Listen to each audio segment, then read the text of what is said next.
Hello to everyone watching. We're excited for this podcast guest. Today we have with us Dan Lesniak.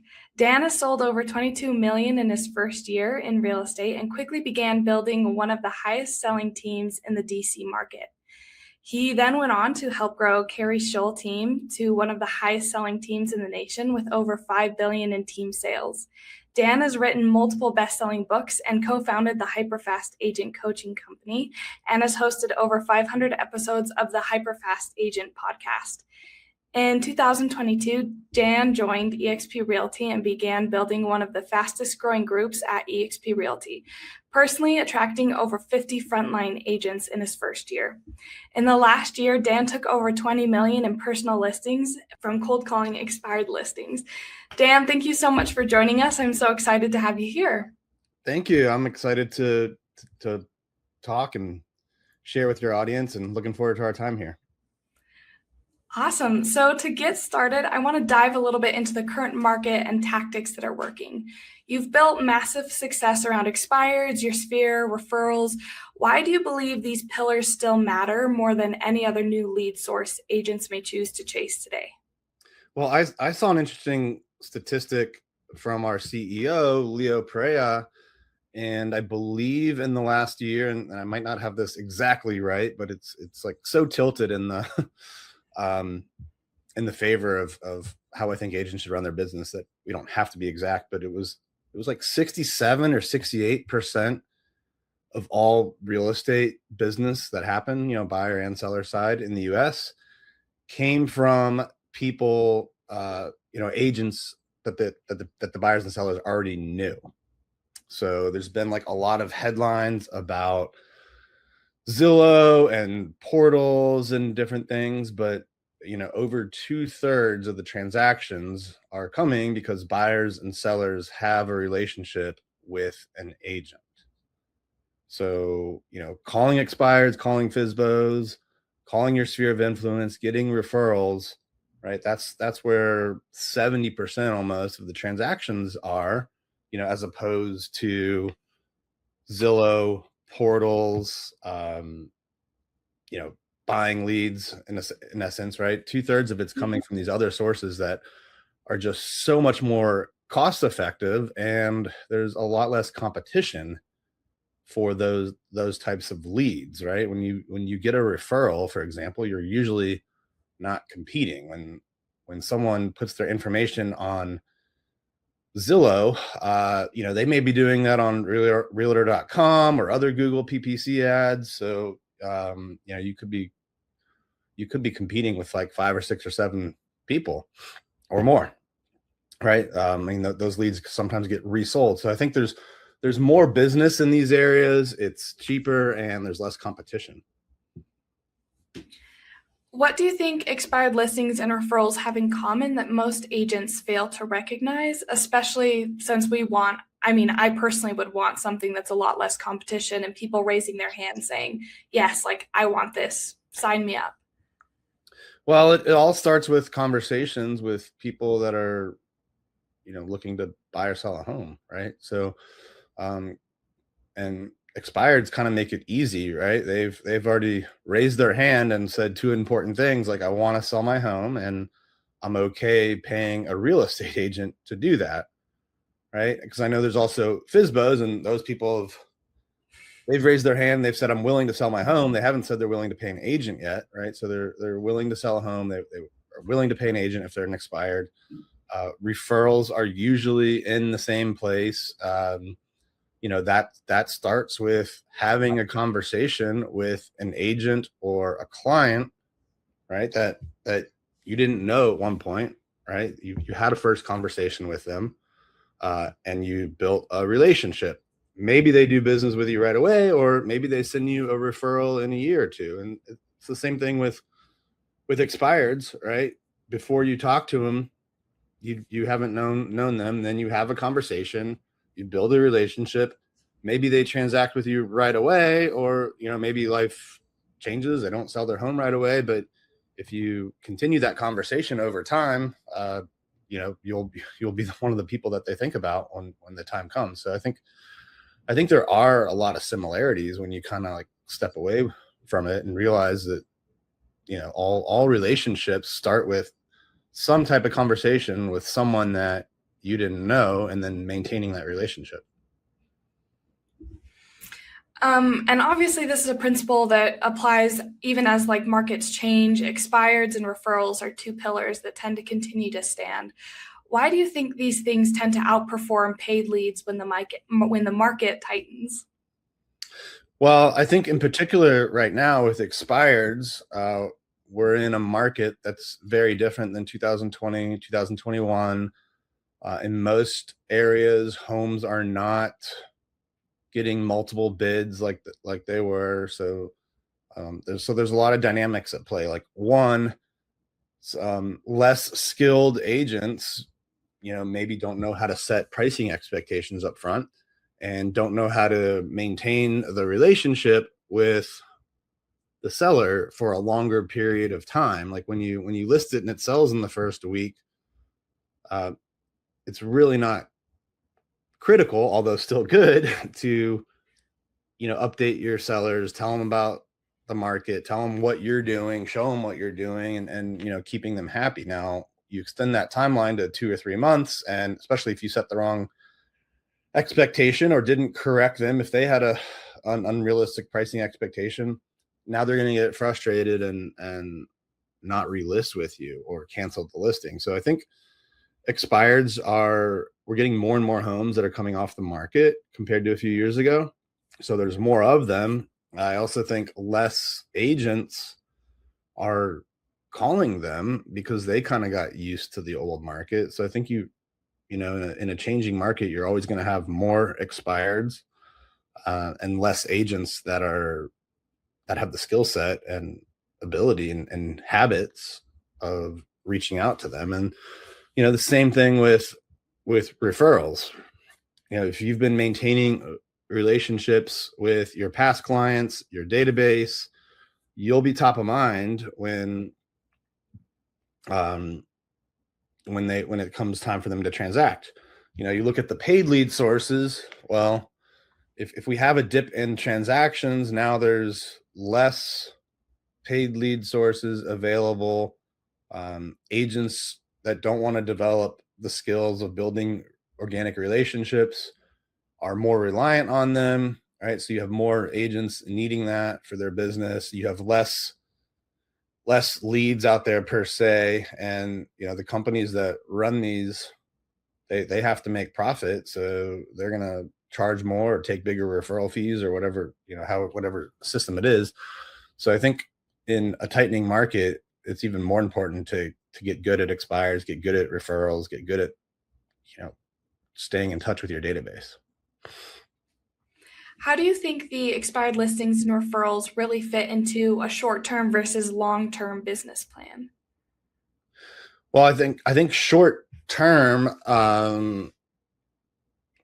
they're one of the easiest ways to scale fast. Like anybody can sign up for REDX, learn scripts, get on the role play sessions that you guys offer, and you can build that skill up really, really quickly.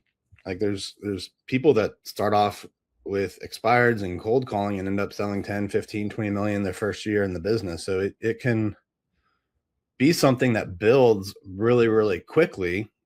And then over time, that's going to build up your database. That's going to build up your referral transactions. So, if you really hit it hard in the short term, it can build your business quickly.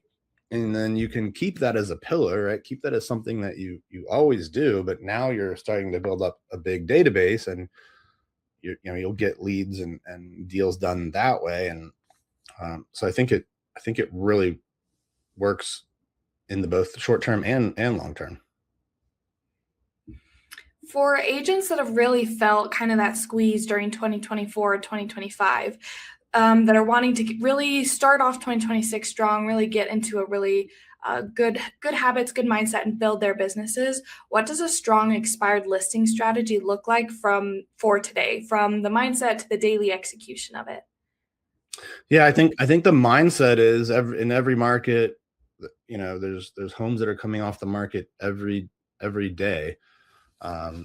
So there's business out there, and I think one thing and people are going to not answer. You're going to get wrong numbers, or they're going to say no to you, or just be frustrated, right? They're not frustrated with you. They're just frustrated their house didn't sell. It's a pain to list your home and show it and have opens and not get the results you thought. So they're frustrated, but you just have to realize that every time someone tells you no, you're just closer to a yes. Maybe when you're starting out and you're building up your skill set and your confidence, maybe it takes you 20 no's to get to a yes for an appointment. And then, over time, as you get better, you can bend those numbers down. And I think you just have to think, like, challenge yourself, not how many appointments I'll get today, how many no's can I get? Can I get 30 no's today, 40 no's today? So I think challenge yourself to get the no's and block it in your calendar and treat it like you would a business meeting, right? Treat it like you would a listing appointment. It's really easy to let that prospecting time slide, because there's other urgent activities that maybe aren't that important, but they feel important because they're urgent, that pop up. So you have to block it off. And, I would recommend a minimum of 5 2-hour calling sessions a week, and really make that a part of your daily routine. So schedule it, and schedule practice time, or get a role play partner and accountability partner. So that would be my biggest piece of advice, is just challenge yourself to get no's and schedule the time to do it at least 5 times a week. I love it. I agree. These are some great do's. What are some don'ts or biggest mistakes that agents make when calling expireds that immediately kill trust with sellers, or just immediately kill the conversation? I think trying to wing it. So I think if you try to wing it, you're gonna find yourself in trouble. I think taking no after the first objection. So learning objection handlers, not trying to get to timing and motivation. So when I'm calling expireds, no matter how and there's lots of scripts out there. I do the one typically that the first question is like, so when are you going to start interviewing, real estate agents again to find the right one to get your home sold? And no matter what they say, if they say, oh, I'm going to interview, I'm already done it, or I'm not going to sell my home anymore, I always flip to motivation after that. So I think a lot of agents maybe just give up after the first no, and then after a couple of weeks they stop. So I always go to motivation, and and I recommend the book. There's a lot of books I would recommend. One is by Phil Jones, Exactly What to Say.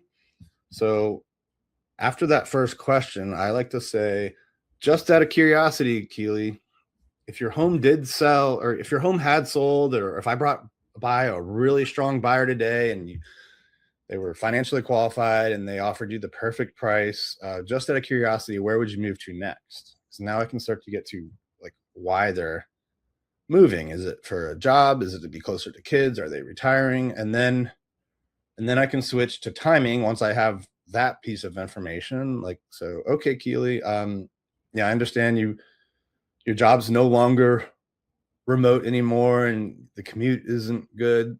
And you're tired of driving like an hour and a half a day. In the perfect world, when would you get your home sold and move to, wherever, Washington, DC, so that you don't have this terrible commute anymore. Right. And then now I'm going to get their timing. So I think a lot of agents just stop at the first objection. I think a lot of agents don't learn. It's what Jeb Blunt in his book, Fanatical Prospecting, calls the bridge. So when you get that objection, rejection, whatever it is, we have this, I guess, evolutionary thing in us where we kind of go to freeze, flight, or fight mode, and none of those three is good for having a conversation. But and it dates back. I won't get too much into it, but it dates back to like thousands of years ago. Social rejection was like a death sentence, right? In humans' early days. So our brain developed this response to it. And, literally at the exact time you need the thinking part of your brain, the prefrontal cortex, to be working, blood is like rushing away from that into other parts of your body. So you have to give yourself and them some time. So you need to learn these bridge words, and it can be just out of curiosity. That's a good one. Or, hey, I understand this. I like this one too. I understand that you're feeling right now that you don't want to sell your home, right? Because I'm affirming, when I do that one, I'm affirming what they're saying, but I'm also assigning a temporary status to it by saying they're feeling that way right now. Or another good one is just like, hey, why specifically do you feel it's not in your best interest right now to sell your home anymore, right? So these kind of bridge questions, and if you get Jeb Blunt's book, there's like 10 of them you can use. You probably just need to get good at like 3 or 4 of them at most, but they give yourself a chance to pause, reset, get out of that freeze, flight, or flight mode, and to think.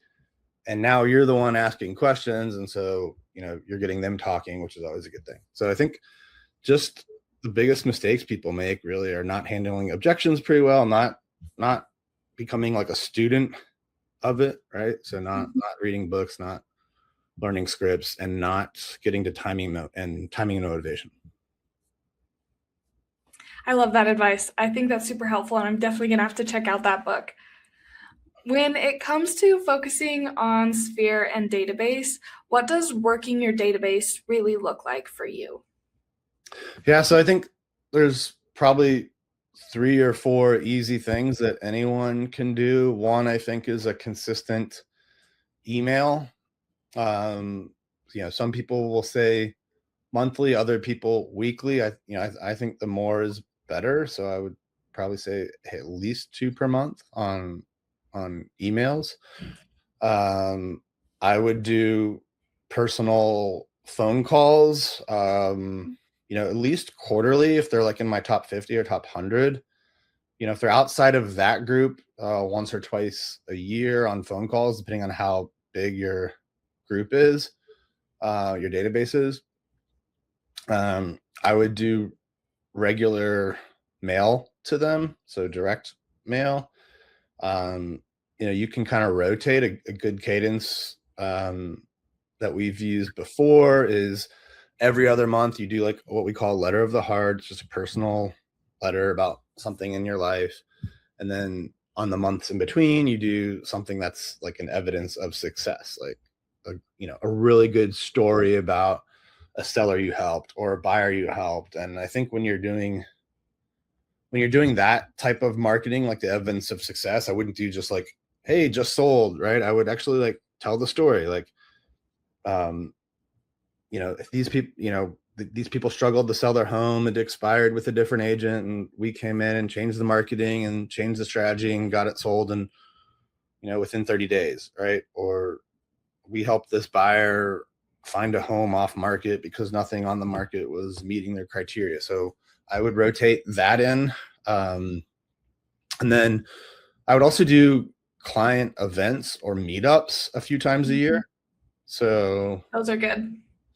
Yeah, we've done like July 4th barbecues before, movie nights. In December, we always do like a meet Santa kind of pictures with Santa thing. People with families love that. So so I think it's for your database. It's a mix of regular email, phone calls, direct mail, and client events. How do you recommend that agents segment their database to generate more referrals without sounding scripted or transactional? Well, I would have like a top 50 or top 100, clients or people that have referred you before, and those people are going to get more contacts, more treatment, and then I think after that you could have a bigger database of other clients or prospects that you haven't done business with. I think when you're calling your clients, I think this is one of the ones people struggle the most with. I think it's easy for people to talk about referrals in an email or postcard, but they struggle when they do it on the phone because they feel bad about it, or that rejection fear. Same thing with like calling expires, that comes up. So I think up front, just asking, like, if you're calling a client, like I would say, like, hey Keely, it's Dan. It's been a while since we talked, and I just had a minute or two and wanted to catch up with you real quick, right? So now you're letting them know you're not going to like talk to them for 30 minutes. Yeah. So like let them know that up front, that you just have a minute or two and that you wanted to catch up. But then I would ask for the referral up front. So I'd say, before we catch up, I just wanted to ask, I'm really trying to help 3 more families in the next 30 days. So I just wanted to ask, who do you know that needs to buy or sell a home, in the next 30 to 90 days, something like that. Because if you ask them in a yes, no way, it's just very easy for them to say, oh yeah, no one. But if you say, like, who do you know, now in order to answer the question, they have to challenge themselves to think of someone that they might know. So they're going to think a little bit harder about it. Now, in most cases, they might still not know anyone, right? And that's okay. So if they're like, oh, actually, I don't know anyone right now that's thinking about buying or selling, and in that case, I would say, well, Keely, that's perfectly normal. Most people can't think of anyone right off the top of their head. Usually what happens is like 10 minutes later when we get off the phone, someone will pop in their head, and that's just what happens in most cases. So can you do me a favor, just, later on today, if someone pops in your head that or that needs to buy or sell, do you mind just texting me real quick? I don't need to take up any more of your time on that. And I'd love to reach out to them, right? And then after you do that part, then you can do like the forward thing, right? Like catch up on family, occupation, recreations, dreams, and have a little bit of rapport building. So I recommend that you just get it up front. Otherwise, I think what happens when you don't do it up front, you tend to just get caught up in the catching up part, and that's probably easier and more fun in most cases. And then it just like drags on until like they've been on the call for 10 or 15 minutes, and then they realize they're late for something and their kids got home or something, and now they're trying to get off the phone, and you're trying to like rush asking for a referral in like 5 seconds, and it gets awkward and weird. Yeah. I feel like it's also probably easier to sound less scripted and more natural too, because the whole time you're not in your brain like anticipating, oh, I gotta make sure we have this good conversation, so that way when I ask them, it seems cooler. Yeah. Otherwise, like they're telling you about some new thing they did to whatever and for their home, and you're thinking like, oh, how do I tie this into a referral? Exactly. So throughout our conversation, you've given us so many good tools and insights for prospecting, follow-up, working your sphere, both on like multiple levels of like calling, texting, social media campaigns, mailers, and like client meetings. And all of that, obviously, when you write it down, can sound in the immediate sense more intimidating. So for you, who've personally taken millions of listings from expireds and referrals, what are systems or habits that you've allowed to stay or keep in your system and prospecting that allow you to be consistent without burning out? Yeah, I think the biggest thing is really scheduling it. So, and this is a good time of year to really do that. I think when we're at the end of the year, beginning of a new year, a lot of people plan their goals, and that's great. But you also, after you've kind of done your goal planning, you need to schedule how it's going to happen. So I would highly recommend that you sit down and design your perfect week and block things out, like schedule your workouts, schedule your time with your spouse and your kids. Like put all of that stuff in there and schedule your prospecting time, schedule your, have certain times a day where you're available for listings and buyer appointments, and write that in, and then stick to your schedule. So just design the time for prospecting, design the time for training and practicing as well. So you just have to, I think, really plan your schedule like you would your goals. And when it comes to scheduling, what are 2 or 3 things for like daily, weekly, monthly, quarterly, yearly that you would recommend agents never miss out on? Like if they only do these 2 or 3 things, obviously they should be doing a little bit more, but if there were just 2 or 3 things they needed to focus on for each of those segments, what are ones you would recommend? I would schedule the calling blocks. So, and it's, for most people, I think it's better to do that in the morning. I think most people that are really good from expireds, they call from like 8 to 10 in the morning, and they're done. Maybe they do some more later on, follow-ups in the afternoon, but I like to schedule the prospecting in the morning. Otherwise, you'll find other things to do. So just get it over with. The answer rates are typically better, I think. Although I think people probably overemphasize that. But for like expireds, the people that do call them, like they're usually starting at 8 a.m. So if you wait, on the new expireds anyway, you might be the 10th person they talk to. So I would definitely have your daily prospecting in there. Set up time for calling your database and past clients too.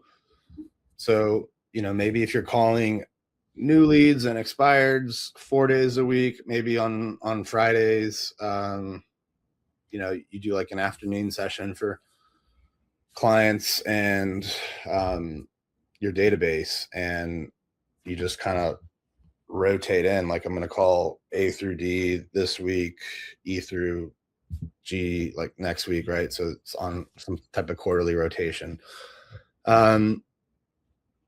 And then you said like monthly and yearly too. So I would definitely schedule like 1 or 2 events that you're going to physically attend yearly, whether it's, there's lots of them out there. There's, most big brokerages have one.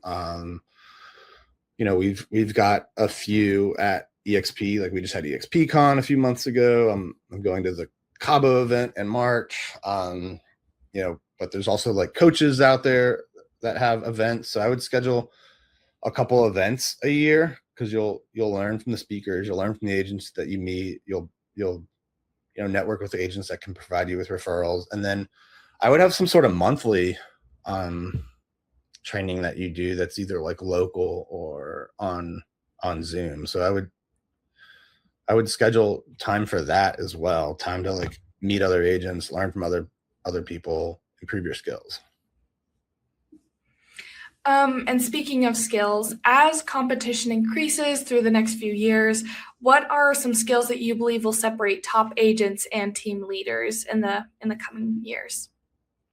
Well, I think for most people, it comes down to execution and scheduling. So there's so many different ways to succeed in real estate. The ideas are endless, and I think it's really picking like your top 1 or 2 or 3 things to execute and doing it, because there's so many different ways to succeed. Like, some people do it on social media, some people do it with expired, some people do it through networking, some people do it as a solo agent, some people do it as a small team or a large team, or now with the rise of like the revenue share model, some people do it with revenue share. So there's so many different ways to succeed. I think it's really just picking one or two or at most like three new things at a time, and really staying focused on that, and getting good at executing. For agents today that are looking to improve, that may feel overwhelmed or scattered, what's the first shift that you'd recommend they look into or focus on in order to regain momentum?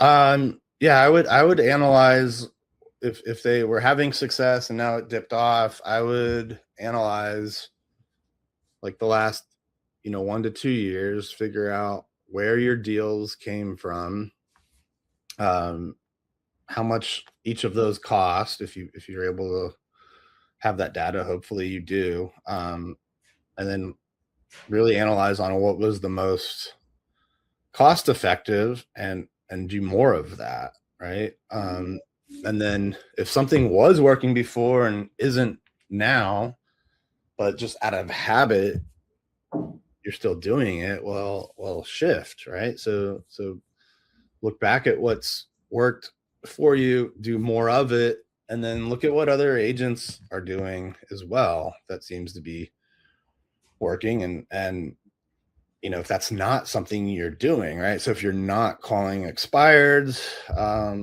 start doing that. Like, there's a huge opportunity, right? So basically, look back and do more of what has worked, less of what hasn't, and then add things that other people are succeeding with. And looking back on your career and the careers of agents that you've worked with, what's one lesson about leverage, listing, or leadership that you wish every agent understood earlier on in their career? I think focusing on listings, right? So, the average like buyer side deal is like 70 or 80 hours of work. Depends who you ask. Like, listings are less than half of that, and they become a good lead generator for you, right? So, I would rather have like 4 or 5 listings that I'm working with than 4 or 5 buyers like any day of the week. So focus on listings, because that's going to give you more leads. That's going to give you more leverage. I love that. So as we kind of wrap up today, I know I've asked you a lot of questions, but I'd love to know, is there anything that I didn't ask that you think is important for agents to know or pay attention to in the coming year or coming days of this market? No, I think you did a really good job. I think there's less agents in the industry now than there were a few years ago. I don't think the market is going to go from like 4 million to 6 million transactions back what it was like 5 years ago, like anytime soon.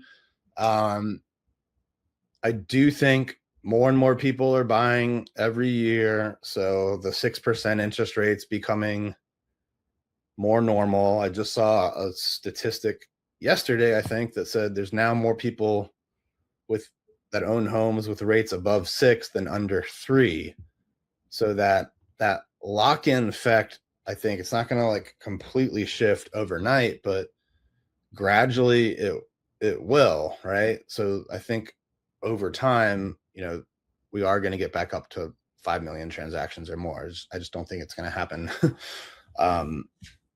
right away. So I think just staying consistent with prospecting and building relationships, and remember, like, there's always going to be people that you're prospecting with that are ready to transact now, like in the 30 to 60 day period. So obviously focus on that, but that doesn't mean you can't like grab the emails of the people that are further out, right? Use your weekly or every other week email to stay in touch. Maybe you put them on like a quarterly check-in call, right? And so over time, as you're building up your longer term business while still focusing on the short term business, you'll reach a point where you're getting more and more business from people you talked to 6 months, a year, 2 years ago. So, I think there's going to be a huge opportunity for the agents over the next few years that really stay consistent with prospecting and building relationships. Sweet. Well, thank you so much for joining us today, Dan. I've loved everything that you got to say, and I loved getting catch up with you. Thank you to everybody that joined us, and we'll see you guys next week. Thank you, Keely.